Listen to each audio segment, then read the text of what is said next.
For my father, intelligence was all that matters. Ever since my brother Charles was diagnosed to be a gifted child, all he talked about was IQ and intelligence research. A high IQ apparently strongly predicts good grades, a good career, and even health and mortality and stuff. His favorite story is Kim Mong-young, a Korean with an official IQ of 210. Just 6 months old, he was already speaking fluent Korean, and at age 3 wrote essays in German and English. Then he would hug Charles and look at me with this question in his face. I hated that. I wondered if I could reach my little brother in anything. When I was young, me and my dad were best buddies. He never even cared much about IQ or G or whatever. When my brother started reading at just 2 years old, everything changed. Suddenly, I was forgotten, and soon after, I was the slow one. Once, when I got a C in math, he didn't even look at my paper and just told Charles that an ape is believed to have an IQ of 40. I hated his sarcasm. Once at dinner, when he started talking about intelligence, or G, he'd say, G stands for general intelligence, and scientists say it exists because apparently, most IQ tests correlate, whatever. He was talking about it and then drew up this graph on a piece of paper saying, "Look boy, this is the distribution of intelligence of all people in town. 0.1% of people will have an IQ of 55 or below. 2% have an IQ between 55 to 70. 14% between 70 and 85. 34% will score between 85 and the average, which is set at 100. Another 34 have an IQ between 100 and 115, and 14% between 115 to 130. Only 2% have an IQ higher than 130, and only 0.1% will have an IQ of a genius of 145 or above, like your little brother." I told him I'm not interested. I guess I shouldn't have. He exploded. "Not interested? You know what this all means, boy." He turned the paper around and started all over. "It means that if you take the 1,000 people, then one has some form of mental retardation, which means trouble living alone. 20 will have difficulty reading the map. 140 can perform simple tasks at work, but cannot qualify to become a soldier in the US Army. 340 probably finish high school, and another 340 will go to college. Maybe 140 can do a PhD and later work as surgeons. 20 are capable of producing a significant scientific work, and only one will make it into an Ivy League college, like MIT, where the average IQ is 145. Your little brother got an IQ higher than that." A few weeks later was career day at my school. Some people in suits showed up and told us about a new form of cognitive assessment we could be doing which would help us find the right job. The technical term is the Wechsler IQ score. When I heard the words IQ, I got completely sweaty hands. My heart started racing. This could be the moment of truth. Then one woman started speaking. She told us that we are now going to take a test, and just 1 week later, we all get the results with some specific ideas about our future career path. She said it takes only 90 minutes and measures our intelligence in the following 4 areas: perceptual reasoning, verbal comprehension, working memory, and processing speed. The assessment was voluntary, and my friend instantly stood up to leave the class, showing what he thought about this whole thing. My heart still racing, I was unsure what to do, and kept seated. Our teacher then handed out some questions. When she passed by my table, she simply said, "You're gonna do fine here." I don't think she realized this, but I was so happy to hear her say that. Maybe I'm not all that bad at these stupid IQ tests. Maybe it's a day that I can actually show my dad who I really am. What shall I do? I was so ready to show my dad that I'm no idiot. I decided to stay. I turned the first page over. It read the following: perceptual reasoning is the ability to think and reason with visual information. It is the ability to see what is being asked and to organize information in our heads through images. The first question was, when folded into a cube, which of the following corners would touch corner A? D, B, E, or C? I tried to fold the cube in my head, and yeah, it worked. It must be D. The second section was about working memory, our ability to keep several chunks of information in our mind simultaneously.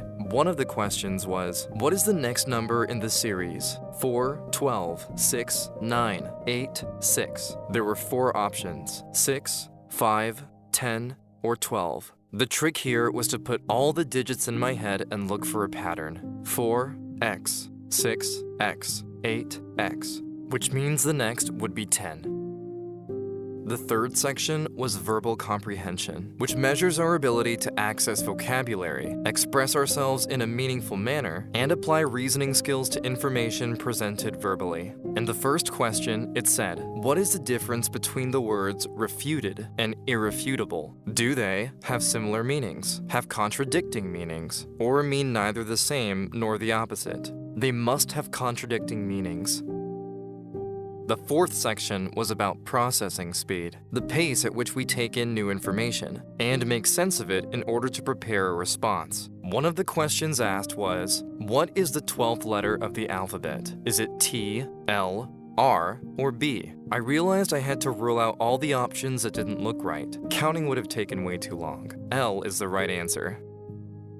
I had completed all of the 50 questions in time, and I was very relieved. In the end, the woman said, a lot of research over the last century went into the IQ test we had just taken, and there is convincing evidence that our intelligence is mainly a product of our genes. There's an estimate of a heritability range from 50 to 90%. Although, the environment also matters, she continued, especially negative influences during your childhood, like infectious disease, malnutrition, air pollution, or lead in the paint of your walls at home. These things can reduce your IQ forever. She explained that it's because during the prenatal period and early years of life, a child's brain consumes a huge part of the body's energy to grow. And if the body was under attack, it cannot support the brain's growth to its full potential. In other words, you were born with a pretty fixed IQ. Good parents and schools can keep the IQ at its genetically predefined level, and maybe increase it a bit. Negative influences, however, can surely reduce it a lot. I am just saying this, she closed, because if you are getting your results next week and you are not happy with your score or our recommendation, then know that there is little you can do about that. Even if you practice for years or continue school indefinitely, it's almost impossible to improve your score by more than 10 points. Just think about that before you open that envelope. You don't have to. When the envelope was handed to me a week later, I got excited to open it. I took a deep breath, but before I ripped the cover apart, I halted. Do I really want this? Why do I care so much? Do I really want to compete with my brother? And if so, what does this prove? There are so many aspects of my life that matter more than my measured intelligence. I'm probably no genius, but I know I did well. But more importantly, I know that I don't need to prove anything to anyone. I decided not to open the envelope, and I loved this new idea of myself. Free from these limitations, I felt like I had grown up. Now when I heard my father speak all proud about Charles, I just smiled. I realized that it's not that he loved him more. No, my brother just gave my dad the chance to get attention, to be someone. He's the dad of a genius, and not just another middle manager at the bank on Middle Street.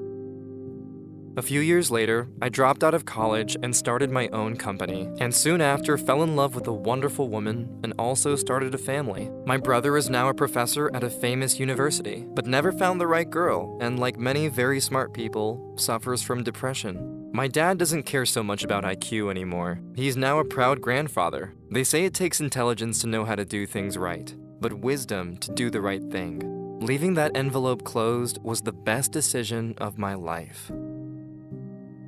Here are 5 questions from a real IQ test. You've got 5 seconds each. When you are done, post your answers in the comments. Good luck! 1. A package of gift cards has a length of 8 centimeters, a width of 4 centimeters, and a volume of 64 centimeters cubed. What is the height of the box?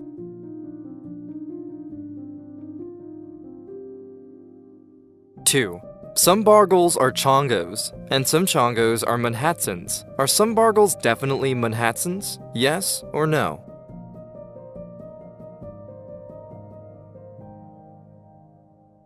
3. Max needed to get 7 new doors from the home improvement store for his house. His car could only hold 2 doors at once. How many times did Max have to visit the store? 2, 4, 7, 8, or 9?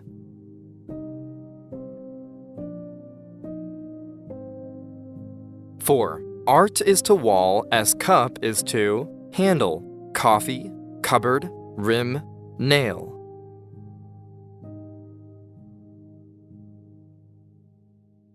5. What is the missing number in the series? 1, 16, 81, blank, 625, 1296.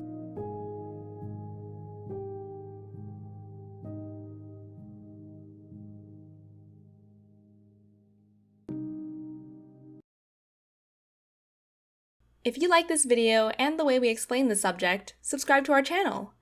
We try to explain complex subjects in simple language and cartoons to support students all around the world in their learning.